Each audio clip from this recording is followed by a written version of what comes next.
The road to audio nirvana can be outrageously expensive.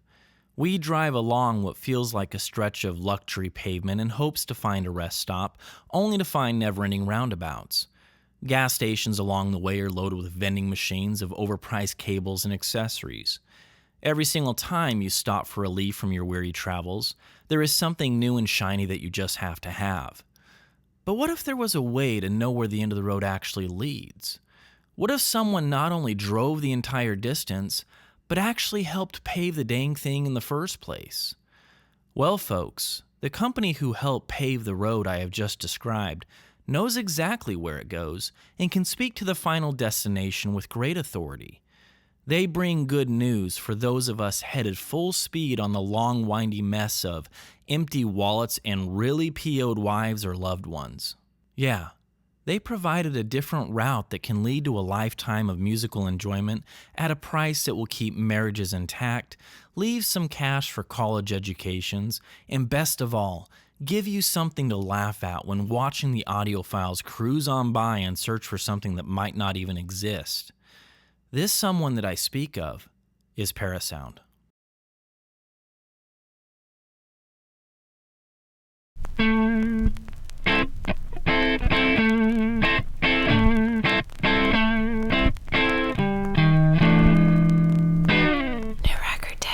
The Parasound Halo 2.1 integrated amplifier starts the party by bringing 160 watts into 8 ohms and 240 watts into 4 ohms, making it powerful enough to wake up just about any speaker I know on planet Earth. Backed with 45 amps of current and quiet enough signal-to-noise ratios to lull you to sleep with pitch-black backgrounds, the Halo is near silent when it needs to be and powerful when it's supposed to be. The Halo's Preamp stage offers 10 decibels of gain on tap, which allowed me to really get the juice flowing and let me use the Halo's volume control the way it's supposed to be, turned up.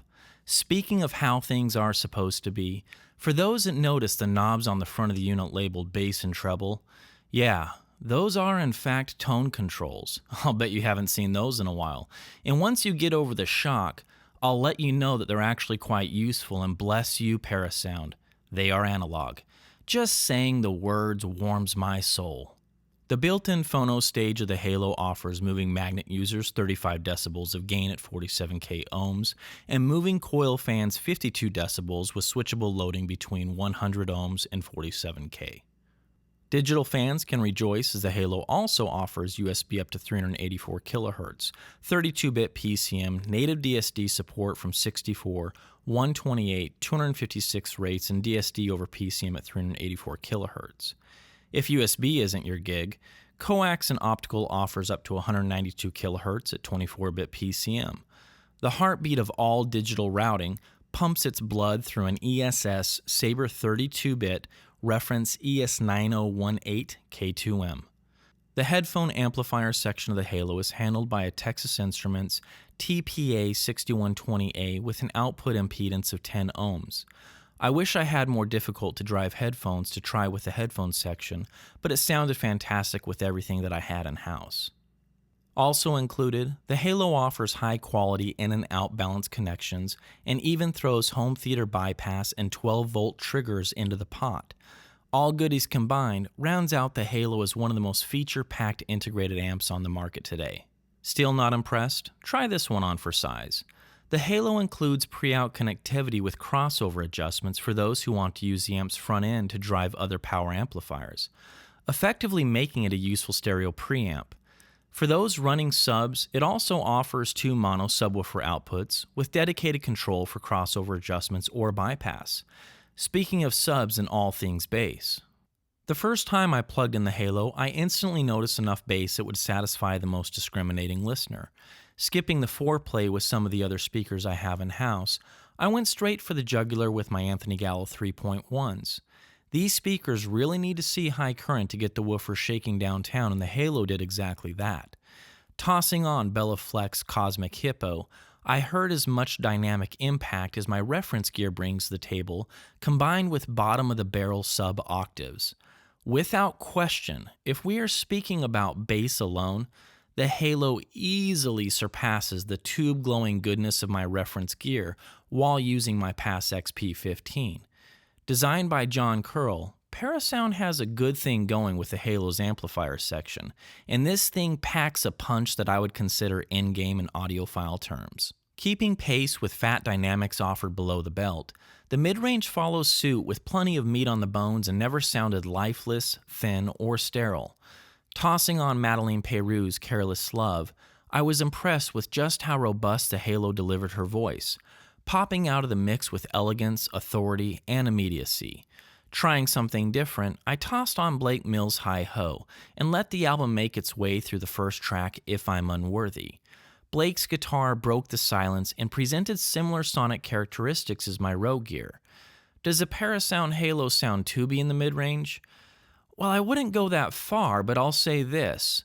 Its darn near holographic mid-range is backed by more detail. The top-end extension of the Halo is cookie-cutter solid state, and I certainly don't mean that in a negative light. It's detailed, articulate, and will tell the truth about what you give to it.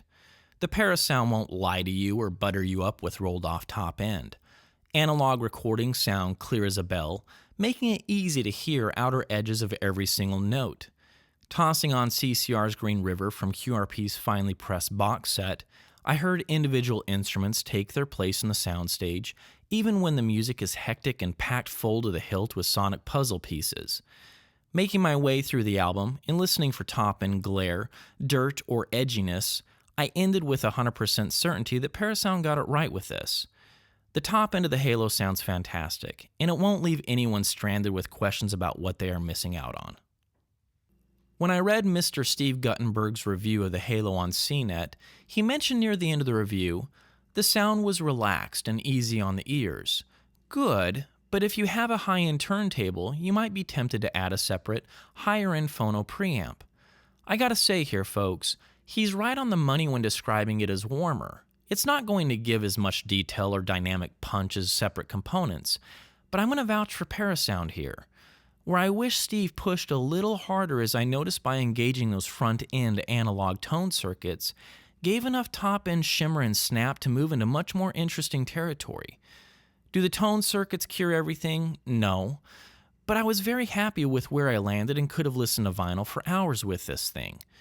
Now that I think about it, the Halo's built-in phono surpasses the fidelity I've heard in the past with built-in phonos, unless we're talking about some late 70s receivers when companies really put some serious effort into those sections. Bottom line, for those that want to get into vinyl, this will get you started on the right track.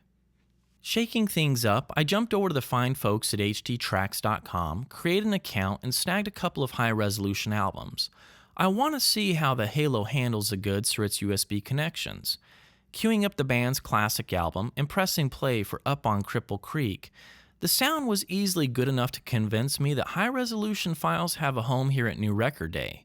Checking out Pink Floyd's The Division Bell, the Parasound locked down the foundation of crystal-clear fidelity and guitar work that cuts to the bone. Combined with the second-to-none bass dynamics and top-end detail, the Parasound created excitement and musical engagement that's tough to come by, even with gear that costs so much more than the Halo. In fact, I think the digital side of the Halo might be where it sounds its best as long as we're talking about high-resolution files or well-recorded and mastered music. Swapping out the Gallows for a pair of Magnepan .7s that just came in, I wanted to throw a sub into the mix and see how well the Halo can work for those of us who want to swim into the deeper end of the swimming pool. Since the mighty SVS PC2000 uses its own built-in crossover, I simply needed to connect to one of the RCA jacks provided on the back of the Halo and make my adjustments on the sub's controls. After a couple of tries, I landed on the perfect integration of the sub around 90 to 100 Hz. Getting even funkier with the Halo's Swiss Army knife-like versatility, I tried connecting my Stereo 100 to the pre-outs, using the Halo for the front-end duty and trying something really out of the box. I connected the sub-outs of the Halo integrated to the Pass Labs XP 150.8 and enabled the cross over the Parasound dialed in around 90 Hz. From the Pass, I ran the speaker terminals to the bottom subwoofer posts of the Gallows, giving me access to the bottom woofers and in turn, two subs running a mono signal when combined with the Maggies. Dropping the needle on Bellaflex Cosmic Hippo for a second time, I quickly realized how many kick-butt things a mad scientist could accomplish with a Halo. Solid state on the bottom, tubes on top, beautiful Dac built in, and a reasonable amount of gain on tap. Yeah, baby, this thing allows you to really explore some very interesting avenues in audio land. Oh, and worth noting, not having speakers plugged in while using the pre-outs of the Parasound won't hurt the amplifier. No worries, I double-checked with Parasound, so you guys feel free to go bananas. Have some fun. At the asking price of $2,500, the Halo settles the argument that jumping into hi-fi shouldn't cost an arm and a leg. The feedback that I can conjure up for the Halo starts with the remote control. While it functions like a champ and gives everything someone would want with quick access, I would have liked to seen something other than typical plastic, because the amplifier itself is hardly typical. I also loved the versatility of the crossover options given with the design, but found the location on the back to be a little tough to get to. I'm certainly not an amp designer, and I won't bother arguing with the likes of John Curl as to why things are done the way they are.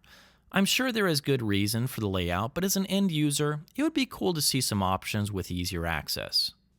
If you find yourself watching my channel and scratching your head wondering where a good place to begin your hi-fi adventure begins, allow me to jump in the car with you and help you out along the way. Is there room for improvements when you spend more money? Sure, but let me be clear. The diminishing returns you'll be rewarded with won't feel like much of a reward to your pocketbook. Save the money and start with the Halo integrated. It isn't just good enough for now. No, it offers a level of fidelity that will make you pull over to the side of the road and realize you've already arrived.